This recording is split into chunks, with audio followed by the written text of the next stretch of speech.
Hello guys, Kathopanishad, chapter number 1, Valli number 1 and श्लोक number 11.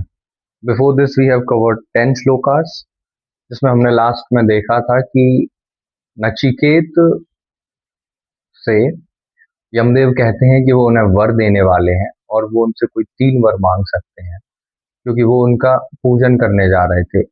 Yamdev उनकी पूजा करने जा रहे थे नचिकेत की, क्योंकि वो ब्राह्मण अतिथि हैं और कई दिनों से उनके दरवाजे पर वो बैठे हुए हैं, उनकी पूजा उनका इंतजार कर रहे हैं। तो वो उन्हें 3 वरदान देते हैं। उन 3 वरदानों में से कहते हैं कि पहला वर कुछ भी मांग लो। तो नचिकेत पहला वरदान मांगते हैं पितृ परितोष का, सेटिस्फेक्शन ऑफ हिज फादर। वो जानते थे कि जो डिससेटिस्फेक्शन की फीलिंग उनके अंदर है, नचिकेत के अंदर है, वैसा ही डिससेटिस्फेक्शन उनके फादर के अंदर भी है, जिनसे लड़ करके वाद विवाद करके यानी एक आर्ग्यूमेंट करके वो यहाँ तक पहुंचे हैं। नचिकेत ने जब उनसे अपना पहला वर मांगा तो अब उसी पहले वर को देते वक्त श्लोक नंबर 11 में यमदेव क्या कहते हैं। यमदेव है यहाँ पर मृत्यु, यानी कि oh death mean somebody who is a deity of death, not death phenomena itself. तो दो डिफरेंस शुरुआत में पहले ही क्लियर कर लें हम कि यहाँ पर ये जो बातचीत चल रही है ये यम और नचिकेत के मध्य ही नहीं चल रही है, बल्कि ये जो पूरा कॉन्वर्सेशन है ये 3 लोगों के बीच चल रहा है। एक है नचिकेत, दूसरे हैं यमदेव और तीसरे हैं द डेथ इटसेल्फ। वाजश्रवस तो स्टोरी में शुरुआत में आए थे, अब वो बाद में कभी भी नहीं आएंगे, लेकिन अभी हमें लगता है कि जो कॉन्वर्सेशन है वो यम और नचिकेत के मध्य बस 2 लोगों के बीच चल रही है। The story is not limited up to 2 person only. Third one is the death itself. Death, the phenomena and death, the deity. तो यम यहाँ पर death, the deity है। यम मृत्यु के देवता है, the administrator or the ruler, the governor of the death. क्योंकि यम death itself नहीं है, क्योंकि death itself do not like to talk. वो बात नहीं करती, वो एक्सप्लेन नहीं करती। उसे डेथ द फिनोमिना को इस बात से फर्क नहीं पड़ता कि उसके दरवाजे पर ब्राह्मण अतिथि बैठा है या कोई और बैठा है।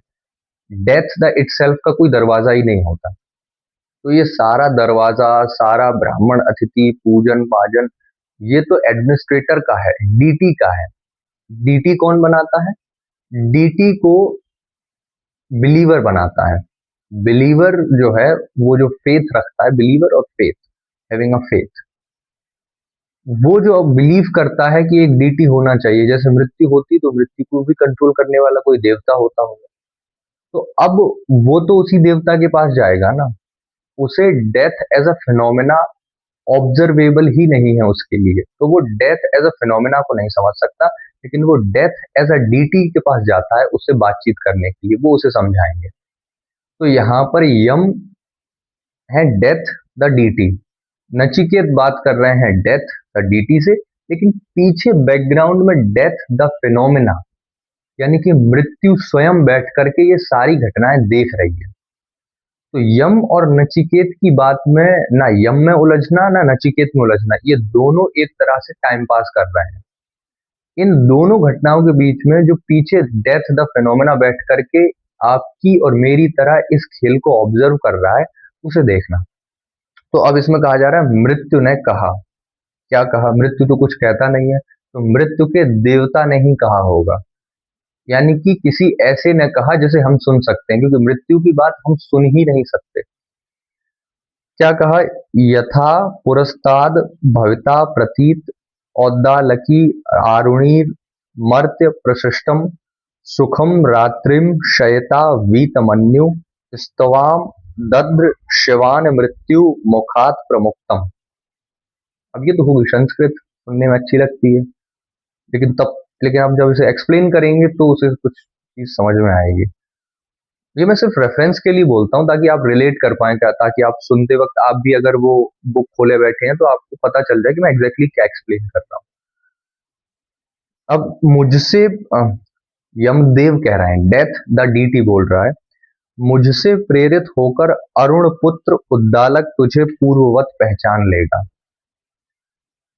नचिकेत की डिमांड थी, नचिकेत का जो फर्स्ट, जो उन्होंने बून मांगा था, द फर्स्ट बून, वो ये था कि मेरे फादर जो डिससेटिस्फाइड हैं, जो खुद अभी एक स्टेट ऑफ डायलेमा में है, एक स्टेट ऑफ नॉन चैलेंजनेस है उनके अंदर, वो मुझे जब मैं उनके पास जाऊं, when I get to them, वो मुझे पहचान लें और मुझसे संभाषण करें, maintain a communion with me, एक कम्युनिकेशन हो मेरा उनके साथ, क्योंकि जिसके भी साथ हम कम्युनिकेशन में होते हैं उसके साथ हम रिलेशन में होते हैं।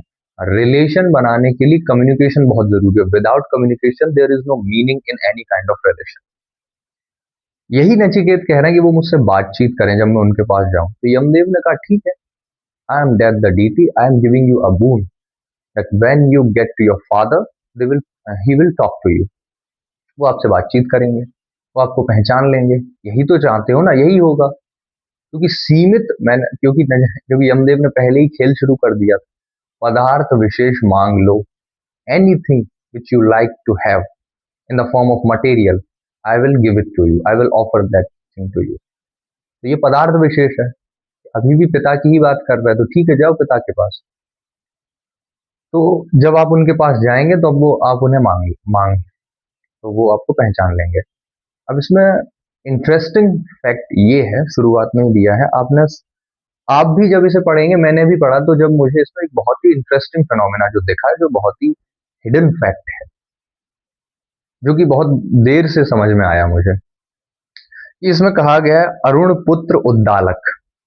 अब पहले ही ये क्लियर कर लें कि नचिकेत के जो फादर हैं वो इस कम्युनिकेशन में अब नहीं आने वाले। ये सारी बातचीत अब यम, नचिकेत और डेथ के बीच में चलेगी। लेकिन अब उनके नाम बार बार आएगा, मेंशन होगा, बार बार इंडिकेट कर रहा है वो थर्ड वन को। ऐसे समझ लो कि first person is talking to you, second person and is referring the third person. तो जो उद्दालक हैं, अब जब उनका रेफरेंस बार बार आता है नचिकेत के फादर का, तो एक कंफ्यूजन क्रिएट होता है, क्योंकि नचिकेत के फादर के लिए इसमें 5 टाइटल्स यूज हुए हैं, एक नहीं। अब कंफ्यूजन होती है, मुझे भी हुई कि ये उद्दालक हैं या औद्दालकी हैं या आरुणी हैं या गौतम हैं या फिर क्या है, इनका नाम क्या है ओरिजिनल। एक उनका नाम फिर शुरुआत में यूज हुआ वाजश्रवस, तो इनका ओरिजिनल नाम क्या है, इतने नाम कहाँ से आ रहे हैं। तो इतने नाम वही यज्ञ से निकल रहे हैं। वो जो यज्ञ था, यजुर्वेद का यज्ञ था, तो यजुर्वेद में वो एक स्टेटस, एक रिजेम्बलेंस ज्यादा मैटर करती है। तो एक ये सिंबोलिज्म है कि एक व्यक्ति के साथ जब बहुत सारे नाम जोड़ दिए जाते हैं तो वो महान लगता है। तो इसमें थोड़ी सी उनको बोस्टिंग हो रही है एक तरह से। वास्तव में उनके अलग अलग नाम, उनके अलग अलग क्वालिटीज को मेंशन कर रहे हैं। जैसे शुरुआत में ही फर्स्ट श्लोका में नाम दिया था वाजश्रवस। तो वाजश्रवस इसलिए क्योंकि उनके पिता का नाम था वाजश्रवा। दरअसल वाजश्रवा कुछ नहीं है, ये क्वालिटी है। वाजश्रवा का मीनिंग हमने पहले ही दिन देखा, ये उनकी डिफरेंट क्वालिटीज से नाम पड़ जाते हैं ना। जैसे फॉर एग्जाम्पल किसी व्यक्ति का नाम हो, जैसे कि सिंपल ले लो, जैसे कि एक सीधा एग्जाम्पल, जैसे हनी सिंह के गाने आपने सुने होंगे। तो अब हनी सिंह तो ठीक है, लेकिन उसे यो यो भी बोल देते हैं, तो उसकी क्वालिटी है, तो सिंपल है। वैसे ही मान लीजिए आपने नाम सुना होगा किसी का भी, जैसे आमिर खान, एक एक्टर है, लेकिन उन्हें द परफेक्शनिस्ट बोल दिया जाता है। वैसे ही वेदों में और पुराणों में क्या होता है कि किसी भी व्यक्ति की कोई एक क्वालिटी है, अब उसी क्वालिटी से उसके अलग अलग नाम पड़ जाएंगे। जैसे कि अब शिव है एक नाम, अब इन्हीं का दूसरा नाम शंकर है, शंकर।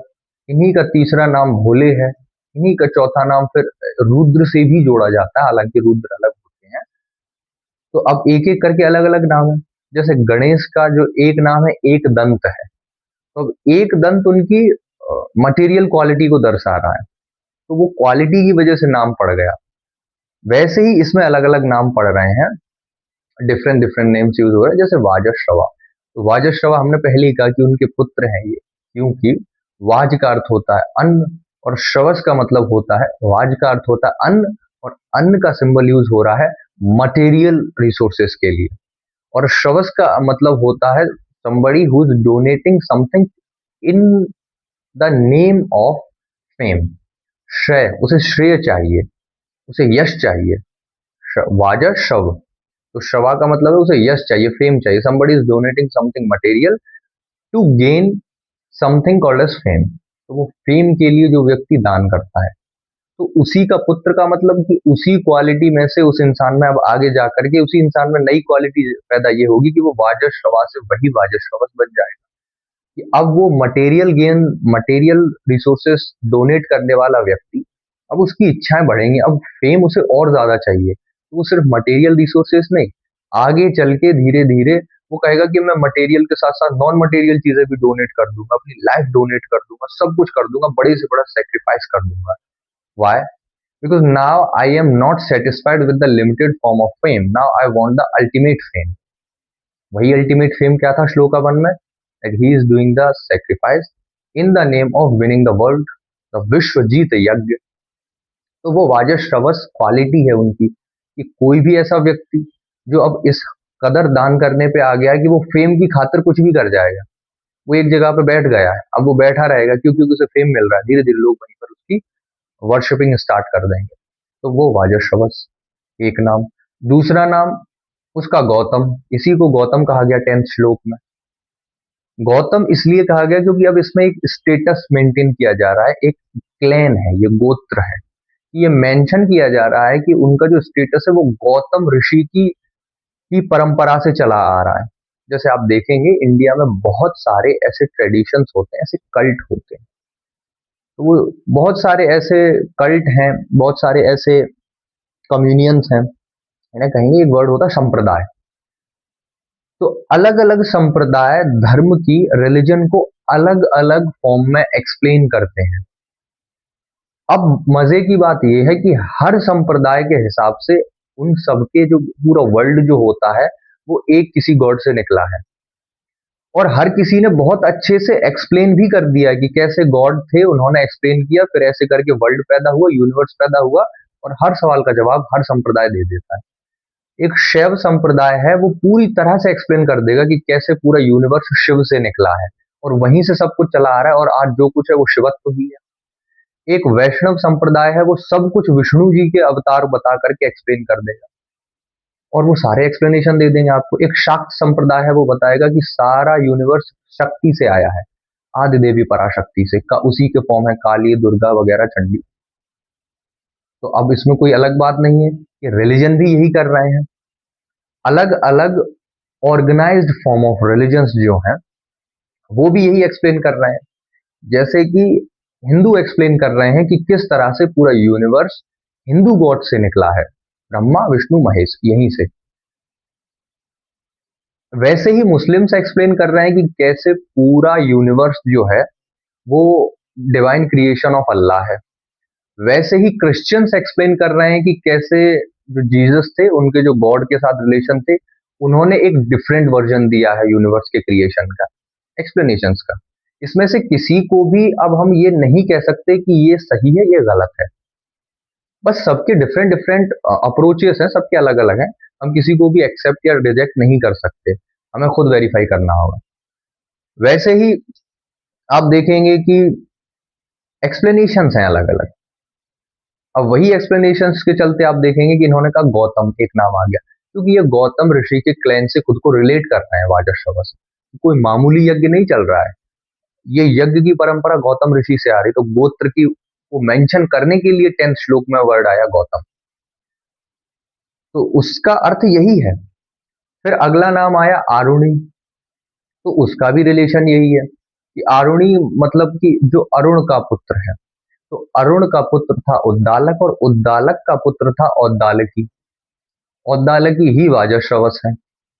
ये दोनों नाम आ गए, तो उसका एक नाम औद्दालकी है, एक नाम वाजश्रवस है। अब उसे औद्दालकी भी कहा जा रहा है, वाजश्रवस भी कहा जा रहा है, बीच बीच में आरुणि भी कहा जा रहा है, तो ये सारी चीजें, आरुणि वाला पार्ट जो है, आरुणि, उद्दालक और उद्दालकी, ये क्लैन या गोत्र नहीं है, ये एंसेस्ट्रल लीनिएज है, यानी कि ये बायोलॉजिकल लीनिएज है, फैक्ट है, यानी कि ये तो ऑब्जर्वेबल होगी जहां भी भले स्टोरी में लिखी होगी, लेकिन गोत्र में और लीनिएज में एक डिफरेंस होता है। लीनिएज एक फैक्ट होती है, ऑब्जर्वेबल होती है, गोत्र एक मिथिकल फिनोमेना होता है। जैसे कोई कहे कि जैसे कि फॉर एग्जाम्पल, जैसे दो वर्ड आप देखते होंगे ना, सूर्यवंशी और चंद्रवंशी। तो ये सूर्य और चंद्र, अब वास्तव में ये फैक्ट तो है नहीं, सूर्य से कोई कैसे पैदा हो सकता है, लेकिन जब सूर्यवंशी या चंद्रवंशी कहा जाए तो ये गोत्र है, ये मिथिकल एक्सप्लेनेशन है। यानी कि ये नहीं कहा जा सकता कि ये झूठ है, क्योंकि रिजेक्ट करने के लिए भी हमारे पास फैक्ट नहीं है, लेकिन एक्सेप्ट करने के लिए भी फैक्ट नहीं है। तो ये एक ऐसी आर्ग्यूमेंट है जो न्यूट्रल आर्ग्यूमेंट है, जिस पे आप बहस नहीं कर सकते, क्योंकि आप किसी से ये कहें कि आप गलत बोल रहे हैं तो आपको भी तो कुछ प्रूफ करना होगा। हालांकि बर्डन ऑफ प्रूफ कहीं भी जा सकता है, लेकिन हमें अपने आर्ग्यूमेंट लेके चलने, हमें अपनी समझ के साथ आगे बढ़ना है। तो डिफरेंट डिफरेंट नेम्स हैं, डिफरेंट डिफरेंट नेम्स में से हर एक नेम का, चाहे वो वाजश्रवस हो, चाहे औद्दालकी हो, चाहे गौतम हो, हर एक नाम का हम सिंबॉलिक मीनिंग जब निकालते हैं तो वो जाता है वही, फ्रॉम डार्कनेस टू लाइट। एक सिंपल मीनिंग था कि ये सारे नाम एक ही इशारा कर रहे हैं, तमसो माँ ज्योतिर्गमया, अंधेरा जो था यानी कि एक अज्ञान की स्थिति से हम बढ़ते हैं प्रकाश पुंज की ओर, यानी कि in the state of light. क्यों बढ़ते हैं? क्योंकि हर व्यक्ति in the state of dilemma है, in the state of confusion है, in the state of non decision. वो जान ही नहीं पा रहा कि प्रॉब्लम क्या है, वो खुद को ही नहीं जान पा रहा। तो अब उससे उसे एक ऐसी स्टेट में जाना है जहां पे उसे क्लैरिटी हो, जहां पे उसे कोई प्रॉब्लम ना हो। उन्हीं सबको एक्सप्लेन करने के लिए डिफरेंट डिफरेंट नेम्स यूज किए जाते हैं, क्योंकि different different point of view से देखा जा रहा है उस वक्त। तो वैसे ही हमें समझना है कि उद्दालक कह लो, कुछ भी कह लो, इसमें मेंशन करेंगे आगे जाकर के और थोड़ा डिटेल में कि उनके नेम का आगे क्या रेलेवेंस हो सकता है। वाजश्रवस एक कॉमन नेम है, Vajashravas the particular, the individual का टाइटल है। और रात्रियों में अरुण पुत्र उद्दालक तुझे पूर्ववत पहचान लेगा, कि ठीक है, अगर पहला वर मांग ही लिया है तो जाओगे जब उसके पास तो वो पहचान ही लेगा, क्योंकि इमेजेस के बनने और बिगड़ने में कितनी देर लगती है। In the state of conditioning, अगर आप किसी भी इंसान को एक स्पेसिफिक एक्सपेरिमेंट के तहत आप एक सोशल एनवायरनमेंट में रखें, तो किसी भी इंसान के अंदर particular amount of thought, particular state of thought को पूरी तरह से डिलीट भी किया जा सकता है, और पूरी तरह से उस इंसान के माइंड में जो थॉट्स हैं वो जनरेट भी किए जा सकते हैं।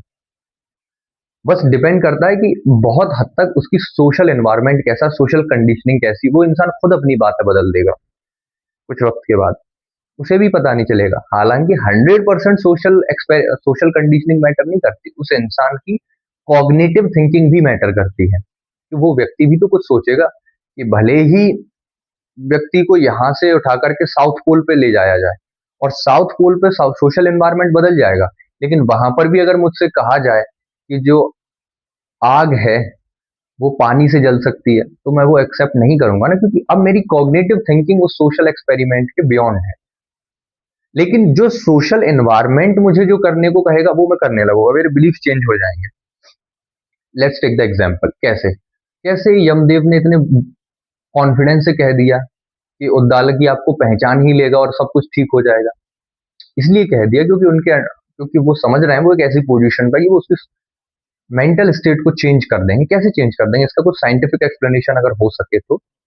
साइंटिफिक एक्सप्लेनेशन का इंटेंशन मैं बता दूं, ये नहीं है कि जो मिथिकल टेक्स्ट हैं, जो मिथिकल स्टोरीज हैं, उनको जबरदस्ती साइंटिफिक प्रूफ करना और आपको एक स्टेट ऑफ अंधविश्वास क्रिएट करना, वो सब नहीं है। उसका पर्पज ये है कि उस टेक्स्ट में भी जो मान लीजिए क्या बोलते हैं फिक्शनल वर्ल्ड है, उसमें से भी हम अपने रेलेवेंट से अपनी अंडरस्टैंडिंग निकाल लें। यानी कि जैसे कबीर साहब ने कहा है ना, सार सार को गहरा थोता दे उड़ाए। कमियां तो हैं उसके अंदर, क्योंकि जबरदस्ती एक स्टोरी बनाने की कोशिश की जा रही है, लेकिन हम उसमें से भी सार को, अपने मीनिंग को, अपने अंडरस्टैंडिंग को गहले, क्योंकि बहुत सारी प्रॉब्लम्स हमारी लाइफ में रिलेटेबल होती हैं उस चीज से। जब हम उस मीनिंग को अपने अंदर अकॉर्डिंग अंडरस्टैंडिंग कर लेंगे, तो फिर उसके बाद वो स्टोरी सिर्फ एक स्टोरी थी, वो फिक्शनल वर्ड था, उसे भूल जाएंगे, क्योंकि उसे पूरी तरह से भी हटाया नहीं जा सकता। और हमें कुछ ना कुछ रिलेशन तो चाहिए होता है चीजों को समझने के लिए। जैसे मैं एग्जाम्पल दे रहा था एक्सपेरिमेंट का, उन्होंने कैसे कह दिया कि वो व्यक्ति पूरी तरह से उसके थॉट रिवर्स हो जाएंगे, हो सकते हैं किसी सिचुएशन में। जैसे कि आप देखते हैं कि एक फैमिली है, इंडिया में रह रही है, तो वो इंडियन कंडीशनिंग और इंडियन सिस्टम में रह करके अगर वो देखे, तो उस फैमिली के लिए ये बहुत अनएक्सेप्टेबल होता है कि वो अपने कॉलोनी के अंदर किसी भी लड़की को छोटे कपड़े पहनकर देख ले। तो बहुत ही अजीब बात होगी। अब इस फैमिली को आप रिलेट करना वाजश्रवस से कि कैसे दोनों की कंडीशनिंग बदल दी जा सकती है। उसका एक तरीका है कि एक फैमिली है, इंडिया में रह रही, कॉलोनी में देखती है एक लड़की छोटे कपड़े पहने हुए है, तो फैमिली को बहुत अजीब लगता है कि इतने छोटे कपड़े, वो उसको साइकोलॉजिकली एक्सेप्ट नहीं कर पाते फिनोमेना को। वो उसको बहुत ही कंट्रास्ट वे में देखते हैं और उसका वो भरपूर उसके अगेंस्ट रहते हैं। वो उसको ताना मारेंगे, उसको मोरली अब्यूज करेंगे, उसको word in abuse in the form of word करेंगे, वो सब कुछ करेंगे। वो कहेंगे कैसे भी करके कॉलोनी में इस तरह की लड़कियां ना आए जो छोटे कपड़े पहनती, क्योंकि ये कल्चर खराब कर रहे हैं। लेकिन उस फैमिली के मन के जितने भी थॉट्स थे, आर्ग्यूमेंट थे जो उस लड़की को छोटे कपड़े पहनने से रोक रहे थे, अब जरा इसी फैमिली को, इसी सैंपल को उठा करके लेके जाइए और बिल्कुल सेंट्रल अमेरिका में रख दीजिए जा करके।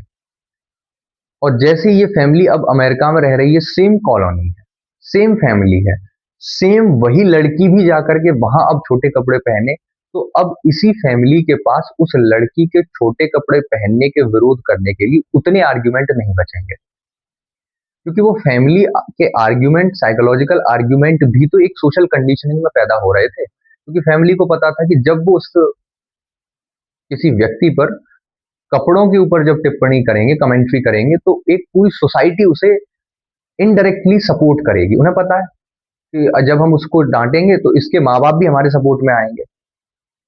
तो वो सपोर्ट सिस्टम भी तो चलता है। जैसे इंडिया में हम देखें एक चीज और, कि छोटे बच्चों के साथ स्कूल में मान लीजिए कॉर्पोरल पनिशमेंट उन्हें दी जा रही है। इंडिया में ये बहुत कॉमन होता है, स्पेशली टीयर 2 और टीयर 3 सिटीज में, कि कोई छोटा बच्चा है उसको स्कूल में मारा या पीटा जाए, बिल्कुल बहुत अच्छे से मारा पीटा जाता है।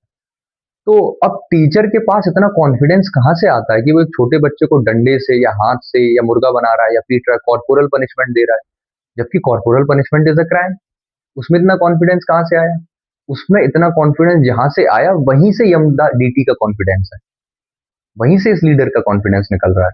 दोनों चीजें एकदम रिलेटेबल है, क्योंकि वो टीचर ये जानता है कि जब वो बच्चे के साथ कॉर्पोरल पनिशमेंट ट्रीट करता है, तो उस बच्चे का जो सपोर्टिंग सिस्टम है, यानी कि उसके जो गार्जियंस हैं, वो खुद भी उस टीचर को सपोर्ट करते हैं।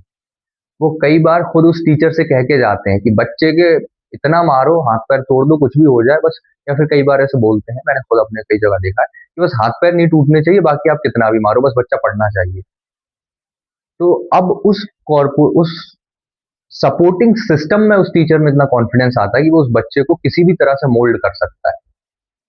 तो वैसे यम है, उनके अंदर भी इतना कॉन्फिडेंस है कि वाजश्रवस क्या है, उसकी सोशल कंडीशनिंग, उसकी मेंटल कंडीशनिंग, उसकी साइकोलॉजिकल कंडीशनिंग हम ही तो देख रहे हैं, बदल देंगे।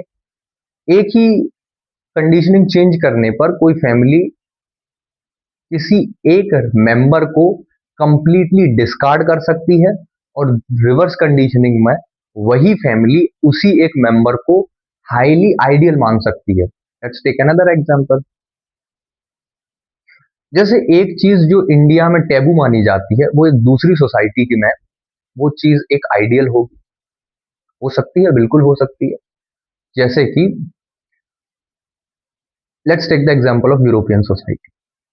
यूरोपियन सोसाइटी में आप देखें या अमेरिकन सोसाइटी में आप देखें, एक 15 साल का लड़का और एक 15 साल की लड़की, दोनों एक दूसरे के साथ हाथ में हाथ डाल के घर के बाहर भी घूम रहे हैं या कहीं भी घूम रहे हैं, तो वहां पर ये आइडियल है कि अब उसके पेरेंट और उसके जो मेंबर हैं, सीनियर मेंबर्स हैं, वो उसे डिस्टर्ब नहीं कर सकते, क्योंकि ये वहां पर एक अब्यूज माना जाएगा कि अगर उसके खुद के फादर भी या उसके पेरेंट भी या उसके सोसाइटी के लोग भी अगर उसे रोक रहे हैं या उससे पूछ रहे हैं, हु वॉज दैट गर्ल, वो कौन था, किसके साथ घूम रहे थे, कैसे जानते हो, अगर वो ये क्वेश्चन करें, तो वो वहां पर एक अब्यूज माना जाएगा कि आप उनके इंडिविजुअल राइट्स को थ्रेट कर रहे हैं।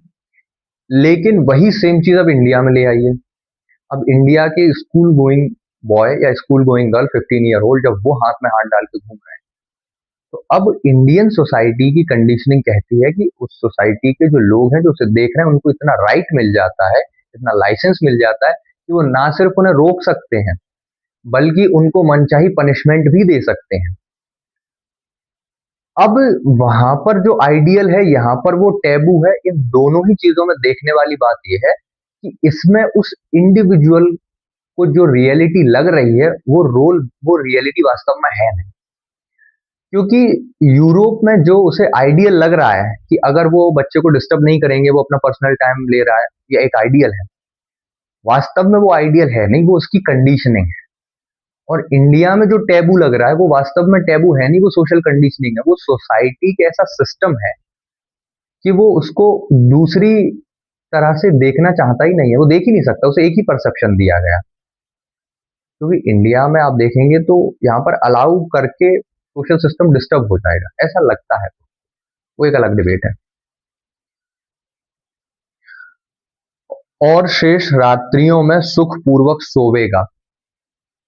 अब सुख पूर्वक सोवेगा या दुख पूर्वक सोवेगा, ये तो उसी व्यक्ति पर डिपेंड करता है जो कितनी जोर से किसी परसेप्शन को पकड़ के बैठा है। परसेप्शन को चेंज करते रहोगे, मोल्ड करते रहोगे तो सुख पूर्वक रहोगे। जबरदस्ती एक ही बात पे अड़ जाओगे तो दुख पूर्वक रहोगे। तो परसेप्शन पे डिपेंड करता है कि आप कैसे रहोगे, सुख पूर्वक या दुख पूर्वक। क्योंकि तुझे मृत्यु के मुख से छूटकर आया हुआ देखेगा। यहाँ पे ये कहना चाह रहे हैं कि अभी तो वो आप पे गुस्सा हो रहे होंगे, क्रोधित हो रहे होंगे, लेकिन जब वो आपको मृत्यु के मुख से छूटकर आया हुआ देखेंगे तो वो आपको बहुत जल्दी एक्सेप्ट कर लेंगे, बहुत जल्दी संभाल लेंगे। वो कहेंगे कि जैसे कि मान लो इंडिया में बार बार वर्ड यूज करते हैं क्योंकि मैं सोसाइटी के फॉर्म में देखता हूँ। जैसे कि नॉर्मली अपने आसपास देखें चीजों को, मैं एग्जाम्पल को कोशिश करता हूँ कि वो स्पिरिचुअलिटी के नाम पर उन्हें इररेलेवेंट ना कर दिया जाए, नॉन रेलेवेंट ना कर दिया जाए। क्योंकि चीजें हम स्पिरिचुअल वर्ल्ड को सीख करके, समझ करके उन्हें अपनी प्रैक्टिकल रियलिटी वाली जो लाइफ होती है उसी में तो इम्प्लीमेंट करना होता है। क्योंकि पहले ही दिन हमने कहा था कि अगर हम वो सीख करके अपनी प्रैक्टिकल लाइफ में जो रेलिवेंट है हमारे लिए, जो रेलिवेंट एग्जाम्पल्स है, अगर उनमें हम कुछ रिलेट नहीं कर पा रहे हैं तो फिर उसका फायदा क्या है सीखने का या समझने का। तो हमें उसे रेलिवेंट रखना होगा हर बार। तो जैसा कि कहा कि मृत्यु के मुख से छूटकर आया हुआ देखेगा। एक एग्जांपल लेते हैं कि किसी सिचुएशन में आप देख रहे हैं कि एक फिल्म देखी थी मैंने बहुत वक्त पहले, अक्षय कुमार की थी, जिसका नाम था, ये एक अच्छा एग्जांपल होगा, जिसका नाम था सिपाही नाम था या फिर कुछ आर्मी की ही वो थी, जिसमें वो अ, कुछ फौजी का किरदार निभाता है। मुझे उसका नाम याद नहीं, लेकिन कुछ आर्मी ही नाम था, सिपाही थी या फिर कुछ जवान थी, ऐसे कुछ थी, अक्षय कुमार की थी, पुरानी मूवी थी। अब उसमें फैमिली को पता चलता है कि उसका बेटा शहीद हो जाता है। वैसे ही समझ लो कि नचिकेत है उसका एग्जाम्पल। हालांकि थोड़ा ये रियलिस्टिक एग्जाम्पल होगा कि उसको पता चलता है कि वो जो उसका बेटा अक्षय कुमार फौज में वो शहीद हो गया है। तो पूरी फैमिली रोती है, दुख मनाती है कि बेटा चला गया। तो धीरे धीरे बेटा तो चला जाता है, लेकिन फिर याद आता है बहुत सारे गिले शिकवे थे बेटे के साथ। तो गिले शिकवे भी धीरे धीरे वक्त के साथ साथ गुजरता जाता है। बेटी की शादी हो जाती है, उसकी जो बहन होती है मिनी, मिनी मुझे नाम याद है, उसकी भी शादी हो जाती है। लेकिन फिर वो दुखी रहते हैं काफी। लेकिन फिर एक दिन अचानक पता चलता है कि जो अक्षय कुमार है, जो उसका बेटा है, वो बच गया था। दरअसल दुश्मन ने हमला किया था, तो वो उसके यहाँ पे उन्होंने उसको वॉर में वॉर प्रिजनर बना लिया था। लेकिन वो वहां से फिर बच करके आ जाता है और वो पता चला कि जिंदा रह गया बेटा। तो फिर अचानक से फैमिली बहुत ज्यादा खुश होती है, सारे गिले शिकवे खत्म हो गए। क्योंकि अब फैमिली के लिए खुशी की बात तो यही है ना कि जो बेटा फौज में शहीद हो गया था वो वापस आ गया। तो वैसे ही यहाँ यम कहने की कोशिश कर रहे हैं कि वैसी वाजिश रवस की स्टेट ले लो कि अभी वाजिश रवस दुखी हो रहे हैं कि बेटा चला गया। जब बेटा तुम वापस जाओगे तो आपके फादर को खुशी ही इस बात की होगी कम से कम चलो बेटा वापस आ गया। अब वो ये नहीं पूछेंगे कहाँ गए, क्या किया, यम के पास ये था वो था। ये तो नॉर्मल सिचुएशन है। ये वरदान कहाँ हुआ? आप ही बताइए ना, क्या ये कोई वरदान हुआ? वापस अगर चले गए मृत्यु के मुंह से लौट करके, फैमिली को या किसी को पता चला, वो तो वैसे ही खुश हो जाएंगे। अब इसमें आप क्या कह रहे हैं कि आपने वरदान दे दिया, वो आपसे बात करेंगे, आपका उनके कष्ट दूर हो जाएंगे, दुख दूर हो जाए। वैसे ही उनके दुख इसलिए दूर हो जाएंगे क्योंकि आप जो डेथ की स्टेट में आए थे, तो थोड़ी देर के लिए आपकी फैमिली का, ऐसे थोड़ा सा इसको बायोलॉजी की स्टेट में एक्सप्लेन करें तो दो स्टेट होती है हमारी बॉडी के अंदर हार्मोनल लेवल पर। एक गाबामीन और एक ग्लूटामीन। तो अब इन दोनों में से जब ग्लूटामीन बढ़ता है हार्मोन, तो दुख बहुत बढ़ जाता है। मैं कंफ्यूज हूँ, गाबा या ग्लूटा में से एक दुख का हार्मोन होता है, एक सुख का हार्मोन होता है, स्ट्रेस लेवल होता है। तो जब बहुत ज्यादा एक बढ़ जाता है दुख वाला, तो उसके बाद नॉर्मल लाइफ भी आप जीते हैं ना, तो वो भी आपको सुख देती, क्योंकि आप दुख एक पीक तक ले चुके, अब उससे ज्यादा और दुखी कितने होंगे आप। तो दुख नॉर्मली नीचे आता है, तो आपको नॉर्मल लाइफ भी अच्छी लगने लगती है। जैसे कि इंडिया में जो वर्ण आश्रम व्यवस्था थी, तो उसमें बड़ी ही अजीब बात ये थी, बड़ी अजीब बात या बड़ी रिलेटेबल बात, ये जो चार अवस्थाएं होती है ना, जैसे पहली ब्रह्मचर्य 25 वर्ष तक, दूसरी थी गृहस्थ अवस्था। तो ये गाबा और ग्लूटामीन का ही एक खेल था, यानी कि हार्मोनल सिचुएशन कैसे काम करती है। क्योंकि एक शिष्य 25 सालों तक जंगलों में रह करके बहुत कठिन तपस्या कर रहा है, तो उसने ऑलरेडी अपनी जिंदगी के जो highest level of stress, highest level of anxiety झेल चुका है। अब उसके बाद अगर वो नॉर्मल मीडियोकर लेवल का गृहस्थ लाइफ भी जिएगा, तो उसे बड़ी ही सुखद मालूम होगी, बड़ी ही बेहतर मालूम होगी, उसे लगेगा वो स्वर्ग में जी रहा है। लेकिन वास्तव में वो स्वर्ग है नहीं। वो स्वर्ग इसलिए लग रहा है क्योंकि जीवन के पिछले साल नरक जैसे थे। तो दुख इतना मिला है कि अब कुछ नहीं है, कोई बहुत बड़ी चीज नहीं है, नॉर्मल लाइफ भी सुखी लगती है। तो इससे ये पता चला ना कि जो सुख आता है वो हमेशा डिपेंड करता है कि आपके बैकग्राउंड में आप दुख कितना झेल के आए हैं। तो सुख और दुख हमेशा अपोजिट परसेप्शन होते हैं। दोनों में से कौन रियल है कौन नॉन रियल है, ये तो देखने वाली बात है। ज्यादा सुखी होने के लिए ये जरूरी है कि पहले आप ज्यादा दुखी रहे हों। जैसे एक नॉर्मल एग्जांपल ले लिया जाए, एक नॉर्मल स्टूडेंट का।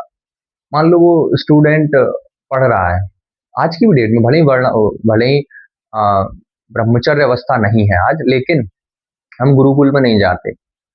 25 साल तक, 30 साल तक एक स्टूडेंट पीएचडी कर रहा है, या फिर वो मेडिकल की तैयारी कर रहा है, वो एमबीबीएस कर रहा है, डॉक्टर बन रहा है, बड़ी मुश्किल में जाकर के उसने 30 की उम्र तक कैसे भी करके एक जॉब ली, एक करियर सेट किया। अब उसे लगता है कि उसने जॉब ले ली, करियर सेट किया, तो उसके बाद उसकी लाइफ में बहुत सारी खुशियां आ जाती हैं। कैसी खुशियां? उसे एक सैलरी मिल रही है हर महीने, उसे उसकी शादी हो गई, उसके बच्चे वो सेटल्ड हो गए, उसने कार खरीद ली, उसके पास खुद का घर आ गया। लेकिन दरअसल ये खुशियां वास्तविक होती हैं ऐसा कम है, बल्कि इसका ज्यादा रिलेटेबल बात यह है कि उसने जिंदगी के ऑलरेडी पिछले 30 सालों में इतना दुख भोगा है। पढ़ाई के नाम पर उसने इतनी स्ट्रेस ली है, ना उसके पास खर्चा था, उसे इतना फाइनेंशियल क्राइसिस झेलना पड़ा कि उसे एक मीडियोकर सी सैलरी भी बहुत अच्छी लगती है। वो ऑलरेडी इतना बसों में धक्के खा चुका है कि उसे उसकी छोटी सी नैनो या स्विफ्ट भी बहुत अच्छी लगती है। वो ऑलरेडी, अब ये थोड़ा एक्सट्रीम एग्जांपल हो जाएगा लेकिन ये थोड़ा सा सही जाता है, ऑलरेडी इंडियन सोसाइटी में मोस्टली, या फिर वैसी सोसाइटी जहाँ पर टैबू ज्यादा होते हैं, उसने एक स्टेट ऑफ सेक्सुअल क्राइसिस इतना झेला है कि उसे एक मीडियोकर सी दिखने वाली वाइफ में भी बहुत ज्यादा सुख मिलता है। वास्तव में वो सुख कम है, लेकिन उसके पास्ट लाइफ का बैकग्राउंड ज्यादा है। एक सिंपल सा फिनोमेना है सुख और दुख का, सिंपली। वैसे ही उसका जो घर है वो ऑलरेडी इतना रेंट पे रहा है, उतने इतनी परेशानी झेली है स्टूडेंट लाइफ में, कि अब उसने एक छोटा सा मकान भी बना लिया ना, तो उसे लगता है कि हाँ, हो गया। लेकिन दरअसल उसने पिछले 30 साल में जो स्ट्रेस हार्मोन बढ़ाए थे, बस अब कुछ नहीं है। अब वो जो स्ट्रेस हार्मोन है वो रिलीज हो रहा है, तो अब वो, उसे लग रहा है कि शांति आ गई। ये शांति नहीं है, ये भी एक लंबे वक्त तक चलेगा, फिर समझ में आ जाएगा कि इसमें तो कुछ नहीं है। तो फिर जो करियर बनने के बाद 30, 40, 45 तक वो व्यक्ति पहुंचता है, फिर उसमें फीलिंग आने लगती है कि ये नौकरी में तो मजा ही नहीं आ रहा। तो अब क्योंकि सारा स्ट्रेस हार्मोन जो पीक पर ले गए थे, वो थोड़ी देर के लिए आपको मजा दे सकता है, सुख दे सकता है, लेकिन ये साइकिल ज्यादा देर तक आपको मजा नहीं दे सकती, क्योंकि जब वो हार्मोन सारा रिलीज हो जाएगा, अब किस बात में सुख मिलेगा आपको। तो फिर होता क्या, ये जो 45 और 50 के बीच पहुंचता है आदमी, अब इसे नौकरी में भी मजा नहीं आता। अब ये भाग, जितनी पैर इसने पटके थे नौकरी लेने के लिए, 45 से 50 के बीच ये उतने ही ज्यादा पैर चलाता है उस नौकरी से भागने के लिए। तो ये पूरी कोशिश करते हैं कि कैसे रिटायरमेंट ली जाए, क्योंकि अब अगर इसने पिछले 20 या 25 सालों में जो नौकरी का काम था, इसमें जितना स्ट्रेस झेला है, अब ये फिर से जब रिटायर होगा, तो इसे फिर 4-5 साल अच्छा लगेगा, क्योंकि इसने जो नौकरी में स्ट्रेस झेला था, अब वो स्ट्रेस धीरे धीरे रिलीज होगा, तो इसे लगेगा फिर अच्छा काम किया, बढ़िया काम किया। लेकिन 4-5 साल बाद जब वो भी स्ट्रेस रिलीज हो जाएगा, तो उसकी सेंसिटिविटी भी खत्म हो जाएगी, अब वो मजा भी आना बंद हो जाएगा। तो अब ये रिटायर हुआ आदमी भी जब 60 पे पहुंचेगा तो इसे रिटायरमेंट की जिंदगी बोरियत लगने लगेगी। फिर ये कुछ दूसरा काम शुरू करेगा।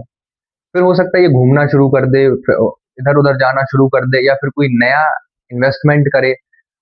लेकिन हर बार एक चीज कॉमन ये हो रही होगी कि जब भी इसका स्ट्रेस रिलीज हो रहा होगा और ये कोई नया डिसीजन ले रहा होगा, इसे यही लगेगा कि इसके उस डिसीजन में दम है। लेकिन वास्तव में डिसीजन में दम नहीं है। डिसीजन के बैकग्राउंड में जो हार्मोन रिलीज हो रहा है उसमें दम है।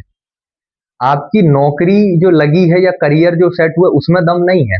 उस नौकरी या करियर के माध्यम से आपका जो पास्ट लाइफ का स्ट्रेस रिलीज हो रहा है वो बहुत दमदार है। नौकरी में कोई बात नहीं, क्योंकि सेम नौकरी जो 30 पे अच्छी लगती है, 45 पे आपको वो जहर लगती है। फिर 45 पे आपको लगेगा कि रिटायरमेंट का फैसला सही है। फैसला सही नहीं है।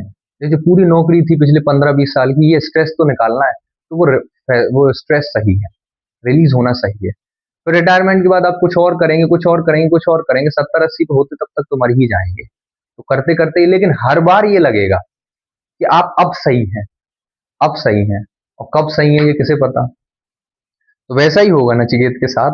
जब मृत्यु से छोड़ करके जाओगे तो फादर वैसे ही एक्सेप्ट कर लेंगे, क्योंकि वो जानता है कि उनके अंदर क्या सिस्टम चल रहा होगा कि उनका बेटा लौट करके आया, उनका स्ट्रेस एकदम कम होगा, इंजॉयमेंट होगा। तेरे, अब इसमें व्याख्या में और डिटेल में जाए। तेरे पिता की बुद्धि जिस प्रकार पहले तेरे प्रति स्नेहा युक्त थी, उसी प्रकार वह औद्दालकी अब भी प्रीतियुक्त होकर तेरे प्रति विश्वस्त हो जाएगा। ये तो होना ही है, कोई भी फादर हो जाएगा। इसमें आपने ऐसा क्या महान कर दिया। आप समझ गए ना कि वो डीटी डीटी किस लिए है। डीटी और फिनोमिना में यही डिफरेंस है। डीटी आपके साथ खिलवाड़ कर सकता है, फिनोमिना कभी खिलवाड़ नहीं करता, क्योंकि फिनोमिना एब्सोल्यूट है, फिनोमिना एग्जैक्ट है, आप देख सकते हैं, उसे ऑब्जर्व कर सकते हैं। फिनोमिना अपने बारे में कोई भी कंक्लूजन या स्टेटमेंट नहीं देता, डीटी स्टेटमेंट दे देता है। विश्वस्त हो जाएगा, यहां उद्दालक को ही औद्दालकी कहा है, तथा अरुण का पुत्र होने से वह आरुणी है। अथवा यह भी हो सकता है कि वह द्वयामुष्यायण हो। अब इसमें आगे एक्सप्लेन किया कि द्वयामुष्यायण हो, यानी कि दो नाम बताए ना अभी, कि उसे औद्दालकी भी कहा है और आरुणी भी कहा है। ये तो ठीक है, लेकिन औद्दालकी इसलिए कहा है क्योंकि वो उद्दालक का पुत्र है। लेकिन उसे उद्दालक भी और औद्दालकी भी, अब वो दोनों कैसे हो सकता है। या तो वह उद्दालक का पुत्र हो सकता है या उद्दालक हो सकता है। तो ये सच में इतनी कंफ्यूजिंग बात थी, ये मुझे भी समझ में नहीं आई, सच बताऊं। लेकिन मुझे ये जरूर समझ में आया कि जो औद्दालकी और आरुणी ये दो नाम है, ये द्वयामुष्यायण के कारण है। एक फिनोमेना होता है, द्वयामुष्यायण का कंसेप्ट है, जिसमें ये माना जाता है, इसी में एक्सप्लेन किया गया कि दरअसल जो वाजश्रवस है उसका एक नाम आरुणी और एक नाम औद्दालकी। ये दोनों नाम इसलिए हो सकते हैं क्योंकि वो उसके दो फादरों से, एक उसके रियल फादर हो, एक उसके एंसेस्टर, एक उसके वो फादर हो, दत्तक बोला जाता है, या फिर जिन्होंने गोद लिया हो, या दूसरे वो फादर जिनसे उसे इनहेरिटेंस प्राप्त होगा। First biological father, second legal father. तो दोनों से इनहेरिटेंस जिसे बच्चे को मिलता है, तो इस वजह से दोनों नाम साथ आ जाते हैं। तो हो सकता है एक इसमें से, जैसे होता है कई बार पुत्री के पुत्र को, यानी कि अपनी ही बेटी के बेटे को कोई गोद ले लेता है, यानी कि अपने ही देवते को कोई गोद ले लेता है, डॉटर्स सन, तो उसको इनहेरिटेंस डायरेक्ट चला जाता है। तो उस वजह से नाम आ गया हो। अब नाम आ गया हो तो ये कोई लीगल बात नहीं है, या फिर ये कोई सोशल फिनोमेना नहीं जिसे हम डिस्कस कर रहे हैं कि नाम कैसे आ गया हो, लीनियज कैसे बन गई। यहाँ पर लीनियज बनने का या नाम आने का इतना ही मतलब है कि यहाँ पर बस उसको बताया जा रहा है कि कितनी कंफ्यूजिंग स्टेट है, कि वो स्टेटस और प्रिविलेज कितने ज्यादा इंपॉर्टेंट है उस व्यक्ति के लिए, कि वो अलग अलग नाम से, अलग अलग चीजों से अपनी पहचान बता रहा है। इतनी ज्यादा पहचान बताई जा रही है कि जैसे कोई नाम ही बहुत ज्यादा महान होता है ना कई बार। जैसे कि एक एग्जांपल लूं, जैसे जब इंडिया से कश्मीर जब अलग हो रहा था, तो उसमें एक डॉक्यूमेंट साइन हुआ था, कश्मीर के राजा ने, हरि सिंह ने साइन किया था। तो हरि सिंह की स्थिति उस वक्त क्या थी, वो घिर चुके थे, मरने की कगार पे थे, इधर से भी इंडिया था, उधर से पाकिस्तान था। लेकिन हरि सिंह ने जो ट्रीटी साइन की, उस ट्रीटी पर जब उन्होंने अपना नाम लिखा, तो उनका नाम था, 2 लाइन भर गई थी नीचे तक, उसमें लिखा था कि कश्मीर तिब्बत आदि देशाधिपति श्री श्री श्री हरि सिंह महाराज। तो वैसा ही सेम यहाँ चल रहा है कि ऐसा समझ लो कि है कुछ नहीं, लेकिन नाम इतना बड़ा है कि ऐसा लग रहा है कि नाम से ही कितना दम आ जाएगा कि देखो खानदान का नाम जोड़ दिया, ये जोड़ दिया, वो जोड़ दिया, लेकिन रियलिटी क्या है? कुछ नहीं, ऐसा कुछ खास नहीं उसमें। नाम एक तरह से वो बोस्टिंग ही होता है। अब जैसे कि नाम से कुछ ज्यादा खास फर्क पड़ता नहीं है, हालांकि पड़ता भी है कई बार। तो अब जैसे कि कुछ भी बड़ा नाम है, ऐसा वैसा यहाँ से लेके वहां तक चल रहा है। अब जैसे मेरा ही नाम ले लो, जैसे चैनल चल रहा है अनुराग सिंह तोमर, रियलिटी में वो तोमर वोमर कुछ नहीं है, वो एक एक्सप्लेनेशन है, एक स्टेटमेंट है अपने आप में, in the name of boasting. देखो नाम तो है ही, कम से कम कुछ नहीं है तो कम से कम नाम ही है, लेकिन उसकी रियलिटी आपको भी पता है, मुझे भी पता है। मत प्रसृष्ट अर्थात मुझसे आज्ञप्त होकर वह शेष रात्रियों में भी सुखपूर्वक यानी कि प्रसन्न चित्त से शयन करेगा। अरे क्या शयन करेगा? शयन तो करेगा, चित्त उसका प्रसन्न तो होगा, लेकिन उस प्रसन्नता का कारण डीटी नहीं होगा, फिनोमिना होगा। बस समझ गए ना अंतर? बस यही है। वो सारी प्रसन्न चित्तताएं जो भी वरदान हैं ये मिलेंगे वरदान नचिकेत को भी वाजश्रवस को भी, लेकिन ये वरदान डीटी नहीं दे रहा है, ये वरदान फिनोमिना दे रहा है। ये वरदान यमदेव नहीं दे रहे हैं, ये वरदान स्वयं मृत्यु से मिलेंगे। बस यमदेव यहां पर बीच में आकर के ये कह रहे हैं कि देखो मैं कर रहा हूं ये सब, बस वो एक्टर मिसिंग है, there is no actor, phenomena है, ये बताने की कोशिश की जा रही है इसमें कि वो तो वैसे ही होगा। लेकिन अब इसमें एक बीच में एक्टर आ जाता है जो सारी जिम्मेदारी लेता है कि मैंने किया मैंने किया, तो वो शयन करेगा। तथा यह सोचकर वीतमन्यु क्रोधहीन हो जाएगा कि तुझ पुत्र को मृत्यु के मुख से अर्थात मृत्यु के अधिकार से मुक्त हुआ देखा है। मुक्त तो हो गए हैं, लेकिन कौन? वाजश्रवस तो मुक्त हो जाएंगे, नचिकेत भी मुक्त हो जाएंगे, मृत्यु मुक्त है, लेकिन ये वरदान देने वाले यमदेव स्वयं मुक्त हैं क्या? ये भी तो देखना है, क्योंकि तीनों लोग, यमदेव तीनों लोग या चारों लोग, एक है मृत्यु, एक है मृत्यु के देवता, एक है नचिकेत, एक है उनके पिता वाजश्रवस, ये चारों लोग एज अ एक्टर या एज अ आइडेंटिटी बंधन में है। चारों लोग जहां सोच रहे हैं, जहां विचार है, जहां पीछे एक एक्टर है, जब इन्हें लग रहा है कि ये कुछ कर रहे हैं, तब तक ये चारों बंधन में, चारों ही बंधन में है। बेशक भले ही कोई कुछ भी कहे, somebody is calling themselves as a deity, somebody is calling themselves as a uh, faith, as a believer, फेथर कहेंगे क्या कहेंगे, कोई फेथ के लिए कोई फॉलोअर नहीं होता, उसका कोई नाम नहीं होता, जैसे बिलीव का बिलीवर होता है, क्योंकि जो फेथ होल्ड करता है उसके पास कोई आइडेंटिटी नहीं होती एक्चुअली, जहां तक मुझे पता है। तो अब ये जब तक आइडेंटिटी में रहेंगे तब तक बंधन में रहेंगे। अब जैसे ही ये एज अ फिनोमेना देखेंगे सारी चीजों को, तो मृत्यु तो मुक्त है ही, यमदेव भी मुक्त हो जाएंगे, नचिकेत भी मुक्त है, वाजश्रवस भी मुक्त है, सारी चीजें फ्री हैं, इसमें कुछ अलग नहीं है। तो इसमें द्वयामुश्रायण वाला जो कंसेप्ट था वो हमने देखा। तो पहला वरदान ऐसा ही था, वरदान क्या था? फिनोमेना था, वो तो हो ही रहा था। उसमें क्या वरदान दे दिया किसी को? जैसे मान लीजिए किसी को पता चल गया कि कोई एक अच्छी खबर आने वाली है किसी के घर में, किसी बाबा को पता चल गया, अब वो पहुंच गया उस घर में, दो चार बार बढ़ा चढ़ा के बोल दिया, तो अब लगेगा क्या फैमिली वालों को कि इन्होंने कुछ बड़ी खबर दी है या कुछ वो दिया है, लेकिन वास्तव में उसके पीछे की रियलिटी कुछ और ही होती है। थोड़ा मैं कोशिश करता हूँ इशारों में बोलने की, क्योंकि मैं थोड़ा सा, मैं किसी को डायरेक्टली काउंटर आर्ग्यू करके उसे रेलेवेंस नहीं देना चाहता, मैं नहीं चाहता कि किसी दूसरे पर हमारा ध्यान जाए, इसलिए इनडायरेक्ट बात भी इसीलिए बोलनी पड़ती है, वरना इनडायरेक्ट भी बोलने की क्या जरूरत है? क्योंकि जब तक इशारा नहीं करेंगे, इंडिकेट नहीं करेंगे, तो रिलेट कैसे कर पाएंगे हम? तो कुछ तो करना पड़ेगा। तो पूरी तरह से बच बच के काम भी नहीं चलता, थोड़े अंदर उतरना पड़ता है, डायरेक्ट बोलना पड़ता है वो चीजों के लिए। तो श्लोक नंबर 11 वी हैव कवर्ड।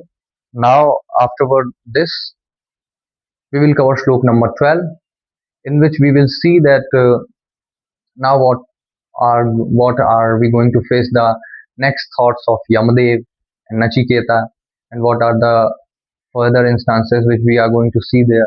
ऐसे करके हम नई नई चीजें देखेंगे श्लोक नंबर 12 में कि क्या कह रहे हैं।